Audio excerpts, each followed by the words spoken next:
நேர்காணலில் உங்களுக்காக தென்றலில் கலந்து வரும் இசை ஒலி தென்காசி இணையதள வானொலியில் தான் இந்த நிகழ்ச்சி உங்களுக்காக ஒளிபரப்பு ஆகிக் கொண்டு இருக்கின்றது. நேர்களே, இது யாருக்கான நேர்காணல் என்பதுதான் உங்களின் அடுத்த கேள்வியாக இருக்கும். நிச்சயமாக கூறிவிடுகின்றேன். ஆம், எல்லாருக்குமே மகாபாரதம் என்று சொல்ல ஒண்ணு இந்த இதிகாசத்துல நம் மனதில் இருக்கும் ஒரு முக்கியமான கதாபாத்திரங்கள்லாம் இருக்கு இல்லையா? அதுல முக்கியமான ஒரு கதாபாத்திரத்தை பற்றி சொல்ல வேண்டும் என்றால் துச்சாதனன். இந்த துச்சாதனன் பெயரில் தான் ஒரு திரைப்படம் உருவாகி இருக்கின்றது. அந்த திரைப்படத்தை பற்றி தான் இப்பொழுது நமது தென்காசி இணையதள வானொலியில் நேர்காணலாக ஒளிபரப்பு ஆகிக் கொண்டு இருக்கின்றது. இந்நிகழ்ச்சியை உங்களுக்காக தொகுத்து வழங்குவது உங்கள் தொகுப்பாளினி அன்பு பொற்செல்வி. நிகழ்ச்சி எங்கிருந்து வருகிறது என்பது நமது தென்காசி இணையதள வானொலியில் நிச்சயம் அறிந்து கொண்ட ஒன்றுதான். JDA ஈவென்ட்ஸ் இசை பயிற்சி பள்ளி ஸ்டுடியோவில் இருந்துதான் உங்களுக்காக இந்த நிகழ்ச்சி ஒளிபரப்பு செய்து கொண்டு இருக்கின்றோம்.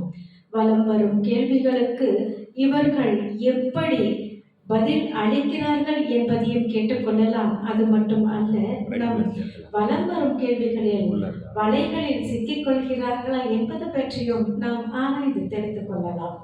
நேர்களே, அனைவரும் காத்திருங்கள். இப்பொழுது துச்சாதனன் திரைப்படத்தின் வெளியீடு செப்டம்பர் 12. அனைவருமே திரையரங்குகளில் சென்று இந்த திரைப்படத்தை காண வேண்டும் என்பதையும் கேட்டுக்கொள்கின்றோம். இதோ இயக்குனர் அவர்கள் வருகை தந்திருக்கின்றார். இயக்குனர் தளபதி அவர்களை இப்பொழுது நிகழ்ச்சிக்கு வருக என்று வரவேற்கின்றோம். வணக்கம் சார். தங்களின் வருகை நிச்சயம் எங்களுடைய தென்காசி இணையதள வானொலிக்கு மிக சிறப்பு அளிக்கிறது என்றுதான் சொல்ல வேண்டும். நன்றி மேடம். தென்காசி இணையதள வானொலி நேயர்களுக்கு மேடம்க்கு முதல்ல வணக்கம் சொல்லிக்கிறேன். நன்றி கூட. நன்றி. அடுத்து முக்கியமா இந்த திரைப்படத்தில் நம்ம துச்சாதனன் யாராக இருக்கும் என்று நினைத்து கொண்டே இருப்போம். ஆனால் படத்தை பற்றி முழுமையாக தெரிய வேண்டும் என்றால் இவர்கள் இருவரையும் தான் நாம் கேட்டு அறிந்து கொள்ள வேண்டும். கதாநாயகன் திரு விகாஷ் அவர்கள் வருகை தந்திருக்கின்றார். அவர்களையும் வருக என்று வரவேற்கின்றோம். வணக்கம் சார். வணக்கம். நன்றி.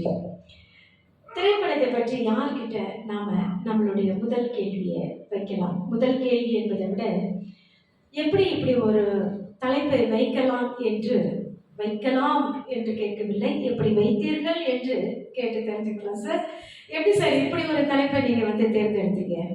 இல்லை மேடம், இது எப்பவுமே எல்லா இயக்குநர்களுமே கதைக்கு பொருத்தமான தலைப்பை தேர்ந்தெடுக்கிறோம்.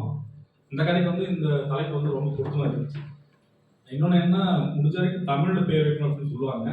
நான் படித்தது BA தமிழ் தான். தமிழ்ல எனக்கு ஆர்வம் அதிகம். நிறையா புத்தகங்கள் படிக்கிற பழக்கம் இருந்துச்சு. இது மாதிரி பேர் வைக்கணும் இந்த கதை பண்ணும் போது எனக்கு அந்த டைட்டில் ஓடிச்சு மனசில். சரி, இது வச்சா கரெக்டாக இருக்கும் அப்படின்ட்டு.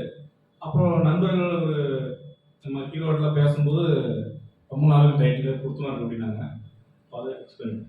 சரிங்க, துச்சாதனன் பேரை தேர்வு செய்துட்டீங்க. சரி, இப்போ எல்லாருக்குமே இருக்கக்கூடிய ஒரு கேள்வி என்னன்னாக்கா, எல்லா திரைப்படங்களிலும் இருக்கக்கூடிய அதே கருத்துக்களா அப்படிதான் சொல்லப்படுதா, இல்லை அதே இப்போ எவ்வளோ விஷயங்கள் நடக்குது இல்லையா, அதை வச்சுதான் எடுக்கிறாங்களா அப்படின்றது. ஏன்னா துச்சாதனன் சொல்லும்போதே எல்லாருக்கும் அந்த இதிகாசத்துல ஒரு கதாபாத்திரம் இருக்கும் இல்லையா, அந்த கதாபாத்திரத்தையே அவங்க நினைச்சு எதிர்பார்க்கலாம் இல்லையா. நீங்க எந்த வகையில அந்த கதாபாத்திரத்தை உள்ள கொண்டு வந்திருக்கீங்கன்றத நாங்க தெரிஞ்சுக்கலாமா? கதாபாத்திரத்துக்கு இதுக்கு சம்மந்தம் இருக்கு. ஏன்னா இப்போ பெரும்பாலும் இல்லாத கேரக்டர் கிடையாது. இப்போ மகாபாரதம் கிட்டத்தட்ட எல்லா மக்களோட கேரக்டரும் இருக்கு, ஆல்ரெடி இருந்தது தான். அதே மாதிரி எடுக்காத கதைகளும் இங்கே கிடையாது. நம்ம புதுசாக அதை எப்படி கொடுக்குறோம் அப்படின்னு இருக்கு. இது என்னன்னா, இன்னைக்கு சமூகத்தில் நடக்கிற மிகப்பெரிய ஒரு பிரச்சனையை நம்ம எடுத்துருக்கோம். குறிப்பாக பெண்களோட பாதுகாப்பு பற்றியும் இது ரொம்ப முக்கியமாக நாங்கள் அட்வைஸ்லாம் பண்ணல. ஆனால் கண்டிப்பாக இது பள்ளிக்கு போகிற கல்லூரிக்கு போகிற மாணவர்கள், பெண்கள், பெற்றோர்கள் கட்டாயமாக அந்த படத்தை பார்க்கணும். ஏன்னா இன்னைக்கு ஒவ்வொரு நாளும் நம்ம அந்த பெண்கள் இந்த பிரச்சனை எதிர்கொண்டு தான் இருக்காங்க.